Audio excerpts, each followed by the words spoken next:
je n'ai jamais ressenti ça devant une série. C'est un truc de dingue. The Bear, la série que vous pouvez trouver sur Disney+, et c'est l'histoire d'un jeune cuistot qui reprend la sandwicherie de son frère alors que lui il a travaillé dans les plus gros restos du pays, voire du monde. Et je vais pas en dire plus parce qu'en fait c'est beaucoup plus que ça. Et j'ai presque envie de dire que c'est pas vraiment une série sur la cuisine, même si ça pourrait être comme ça quoi, mais c'est plus une série sur les personnages de la série.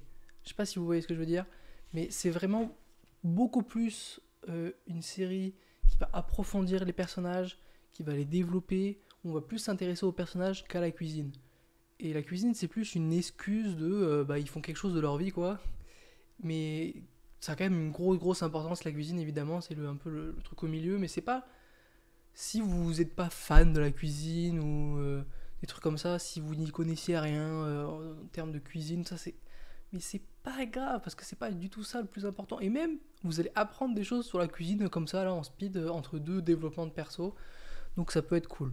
Ce qui est dingue avec cette série, c'est l'intensité, je trouve, dans laquelle on est quand on regarde cette série. C'est. Je sais pas trop comment l'expliquer, mais dès le premier épisode, qui est un épisode de fou furieux, ça vous met direct dans le bain. Vous regardez le premier épisode, d'ailleurs, je vous conseille d'aller regarder le premier épisode de suite, ou un petit peu après, d'abord regardez un petit peu la vidéo et après vous y allez. Il dure 26 minutes 59 sans les crédits. C'est rapide. Vous regardez ça, vous êtes sous choc.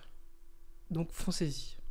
Et en fait, ce qui rend cette série un peu intense et on s'attache vite au perso, on rentre dans l'histoire vraiment, on rentre dans l'intimité des persos vraiment, et c'est même retranscrit par l'image, c'est-à-dire que il y a beaucoup, voire il y a presque que des gros plans, donc des choses qui vont être cadrées par là des personnages, ou des plans bien proches, des plans resserrés, ce qui va confirmer qu'on rentre dans l'intimité des personnages et dans l'intimité de la situation. Et je trouve ça dingue que la mise en scène s'accroche à l'histoire de cette façon. Et en fait, ça nous fait inconsciemment rentrer plus facilement dans l'histoire. Et en fait, c'est vraiment ça. Cette série, elle vous chope, elle vous prend, elle vous donne plein d'émotions comme ça, et puis elle vous relâche pas. C'est un peu ça en fait. Et ouais, vraiment, elle est stressante, elle est intense. Dès qu'un personnage que vous aimez bien se passe un truc, vous êtes vraiment à fond avec lui. Mais vraiment, j'ai trouvé ça dingue. Genre, j'ai vraiment jamais vu ça dans une série. Ou alors ça arrive à la saison 5, 4, 3, quand on est attaché au personnage vraiment. Mais là, dès les premiers épisodes, dès la première saison, on est à fond. Alors la deuxième saison, c'est encore pire. Mais vraiment, c'est aussitôt comme ça, être autant attaché au personnage, j'ai jamais vu ça. Et je trouve ça dingue comment la série elle a réussi à faire ça en fait. Ce qui est cool aussi avec cette série, c'est qu'il y a le personnage principal évidemment, il y a Carmen donc, mais il y a aussi plein d'autres personnages qui sont tous intéressants, qui rajoutent tous quelque chose. Il y a très peu de personnages inutiles et tous les personnages principaux, donc même un petit peu les secondaires, tout ça, ils sont un peu tous développés. Il y en a beaucoup qui ont même des épisodes, on va dire, solo, où on va beaucoup plus suivre leur histoire plutôt que l'histoire principale, si vous voulez. Et donc, je trouve ça super intéressant, et ça, encore une fois, ça met tout dans le sens où j'ai un problème de lumière, je crois, attendez. Non, normalement, la lumière est réglée. Oui, donc je sais même plus ce que je disais. Ah oui, tous les personnages sont vraiment bien développés. On connaît tous leurs intentions, on connaît tous un peu leur histoire. Et ça, c'est super important pour vraiment le côté intimité du personnage. Et du coup, on s'attache encore une fois encore plus à eux. Aussi, dès le début, il y a des mystères, entre guillemets, parce que c'est pas un truc de détective, mais en fait, on connaît pas toute l'histoire quand on arrive au premier épisode. Et petit à petit dans la série, je trouve que c'est super bien géré. On va apprendre différentes choses sur les différents personnages qui vont nous faire dire ah mais c'est pour ça en fait que celui-là il est comme ça. Ah c'est pour ça que cette histoire elle est comme ça. Et je trouve ça super bien géré en fait le côté on nous met plein de choses dans une assiette pour garder le côté cuisine. Et petit à petit, on va découvrir les saveurs en fait. Et ça, je trouve ça super cool. Pour finir un peu ce côté sans spoil, parce que là, j'ai pas spoilé, mais puis après, je vais spoiler. C'est vraiment en fait la série. Foncez-y déjà. Voilà. Allez regarder cette série, au moins le premier épisode. C'est un petit peu moins de 30 minutes, vraiment. Si vous avez 30 minutes comme ça de je sais pas quoi, de pause avant de dormir, après dormir, après manger, avant manger, ce que vous voulez. Vraiment, allez regarder juste le premier épisode. Il est tellement... vraiment, il vous prend. Et vous avez envie de continuer, et c'est juste dingue. Et oui, donc pour finir, c'est vraiment une série sur des personnages complexes qui vont petit à petit s'ouvrir, on va dire, qui vont petit à petit s'épanouir. Et je vous laisse découvrir ça. Donc c'est sur Disney+, The Bear, saison 1, saison 2, vivement la saison 3, et on va passer en spoiler. Nous voilà donc en spoiler. Donc si vous êtes là, c'est soit que vous avez déjà vu la série, ou que vous vous en fichez d'être spoilé, mais allez voir la série quand même. Je vais commencer par parler des personnages en eux-mêmes, parce que pour moi c'est vraiment ça le cœur de la série. Donc Ebrahim, j'adore ce personnage. Voilà, il est trop touchant, genre moi des gros darons comme ça, bien vieux, qui savent pas trop où se mettre, qui sont un peu tristes, qui cherchent, et tu sens qu'il a du mal à se mettre aux nouvelles règles, aux nouvelles choses, parce que ça fait des années qu'il fait la même chose. Et j'ai trouvé ça encore, enfin, genre tu le vois, t'as de la peine, en même temps tu veux qu'il réussisse, et j'aime trop ce personnage. Et pour rester un peu dans le thème aussi, Tina, donc qui aussi à peu près quel même âge, etc. Je trouve ça vraiment trop attachant, les vieilles personnes, entre guillemets. No offense, enfin c'est pas vraiment des vieilles personnes, c'est plus des darons, quoi, des parents, Et en fait, au début, je la détestais. Enfin, je la détestais pas, mais je l'aimais pas, genre, elle était méchante, elle voulait que Sydney, elle n'y arrive pas, machin. Et puis, petit à petit, elle a repris confiance en elle. Et après, quand elle était heureuse, mais oh là là, mais ça rendait tellement heureux. Quand tu la vois heureuse, là, avec le big smile, ouais, presque à pleurs de joie, voilà, c'est juste magnifique, Tina, voilà. Ensuite, on a Marcus. Marcus, il rend trop heureux. C'est peut-être le personnage que tu peux détester le moins. Avec ses petites pâtisseries, là, il régale. Il va vivre son rêve à aller à Copenhague. Je suis pas du tout sûr.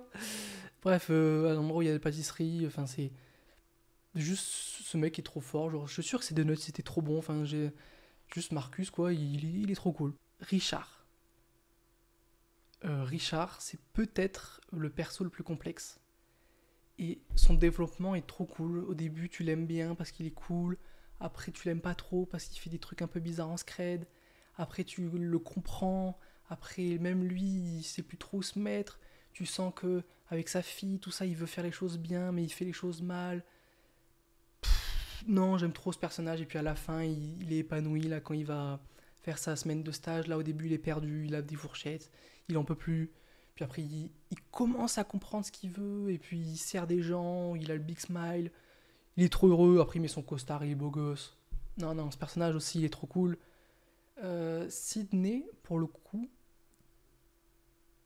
j'aime bien le perso, mais j'aime pas trop le perso en fait. En même temps, c'est un peu bizarre, Sydney, parce qu'au début, elle est cool. Elle veut suivre Carmi, elle fait les choses bien, elle met les choses en ordre. C'est aussi grâce à elle que le resto il est devenu un peu plus carré, parce qu'elle a beaucoup aidé Carmi, même elle a fait des choses à sa place, etc. Ça, c'était vraiment cool. Mais en fait, j'ai l'impression qu'elle croit que c'est elle la chef de tout. Et donc, elle essaie de prendre le contrôle et elle veut faire un peu comme elle veut. Et même, c'est dit dans la série, elle est trop impatiente. Par exemple, quand elle a donné le plat au mec là, qui était finalement un critique, et qu'il a fait une critique du coup dans le journal et que ça a mis un peu le bazar. Bon, voilà, je sais pas, moi c'est un peu... Je l'aime bien, mais c'est peut-être le personnage que j'aime le moins en vrai de la série, même si c'est un des plus importants. Voilà, j'ai pas non plus été giga fan. Évidemment, le personnage principal, ce pourquoi on regarde la série, c'est lui qu'on suit depuis le début, Carmi, donc Carmen. C'est un personnage de fou, tout simplement, c'est un personnage de fou. Il est torturé, au début on sait pas trop pourquoi il est comme ça, puis après on apprend à le connaître, avec les flashbacks, on comprend sa situation familiale qui est compliquée, si je puis dire. Malgré tous ces défauts et toutes ces choses-là, il va mettre en place le resto, il va cadrer,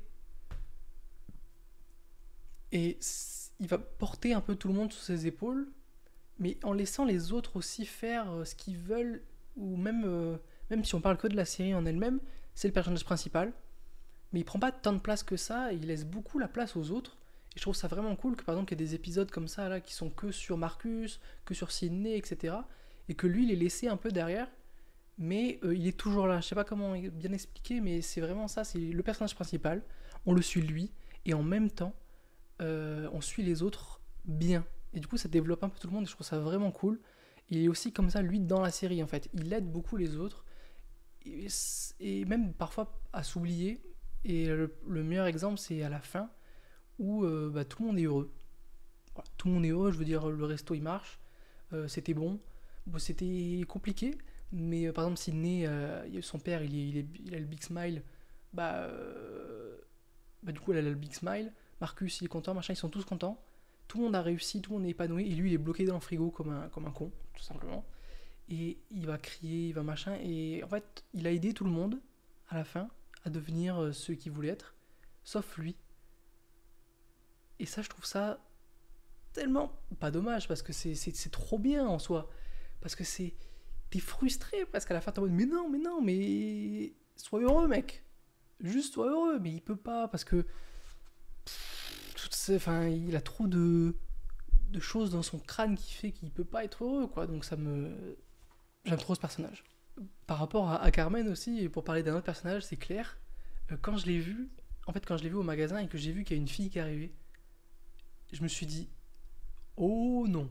Et oh oui. Parce que, oh oui, parce que je veux qu'il soit heureux, Carmen. Il faut qu'il soit heureux. Et ça, c'était sûr que rencontrer une fille comme ça, et en plus qui connaît depuis longtemps, qui est amoureux d'elle depuis longtemps, etc., t'apprends qu'ils ont une histoire, ça rend trop heureux qu'il soit heureux. Mais quand j'ai vu, j'ai fait. Généralement, dans les films, dans les séries, dès qu'il y a une fille comme ça peut mal tourner. Et c'est un peu ce qui s'est passé, ça l'a un peu fait divaguer, ça l'a fait un peu perdre de vue son objectif. Et du coup, c'est là aussi, tu vois, Sydney qui fait les choses seule et qui se pose des questions. Et ça rajoute un truc de fou. Mais. Et en plus, ça commence à finir à la fin. Pff, la pauvre Claire. Mais en même temps. Voilà, en fait, il y a tellement de choses à dire sur cette série. Il y a tellement de choses à dire, à développer, à creuser, qui sont super intéressantes, que ce soit du côté série, du côté ciné, etc., mais aussi du côté humain, de ce que ça veut dire, de pourquoi, des relations, des machins, c'est juste dingue en fait. Pour finir un peu là, cette critique à vie, cet avis, j'ai envie de parler de l'épisode, un des meilleurs épisodes, sûrement le meilleur épisode de la série, et sûrement un des meilleurs épisodes de toutes séries confondues en fait, c'est l'épisode de la réunion de famille, donc le dîner des 7 poissons je crois. Quel épisode de fou. J'ai rien d'autre à dire, je veux dire si vous l'avez vu, vous savez, le stress, l'intensité, t'es comme ça, il se crie dessus, après du coup tu comprends tout, et puis il y a Michael qui gueule, qui jette les fourchettes là sur, je sais plus comment il s'appelle, l'oncle je sais pas quoi là, mais c'est le mec qui joue dans Breaking Bad, là, l'avocat, et, vraiment ça fait, en fait ça fait ça, ça fait ça, ça fait ça, ça fait ça, ça fait ça, ça fait ça, ça fait ça, et puis après ça explose, et puis après il y a sa mère qui rentre, non mais c'est trop fou, il est trop fou cet épisode, il est intense vraiment, c'est la série en elle-même, c'est tout, et puis sa mère qui est complètement zinzin de malade, enfin, non, cet épisode c'est truc de fou. C'est juste un truc de fou. Donc voilà, c'était un peu mon avis sur la série. Encore une fois, la fin, elle est déchirante presque pour Carmi. Vivement la saison 3. Je sais pas du tout quand ça sort. C'est intérêt à sortir vite. Et juste, c'était dingue. Donc n'hésitez pas à mettre un like si vous avez aimé. Même si vous n'avez pas aimé d'ailleurs, mettez un like. Abonnez-vous parce que normalement il y a d'autres critiques et avis qui vont arriver sur des films, sur des séries, normalement ça devrait arriver. Et aussi n'hésitez pas en commentaire à mettre vos avis sur la série déjà, si vous avez aimé, si vous êtes allé la voir et que grâce à moi vous l'avez aimé, parce que c'est sûr que vous allez l'aimer, mais aussi sur sur ma vidéo si vous trouvez qu'il y a des choses qu'il faut que ça change, des remarques à faire sur comment je m'exprime, tout ça, si vous comprenez bien. Bref, si vous avez des choses à dire, je sais pas pourquoi j'ai fait ça, mais dans les commentaires. Et merci à vous d'avoir regardé cette vidéo. À la prochaine.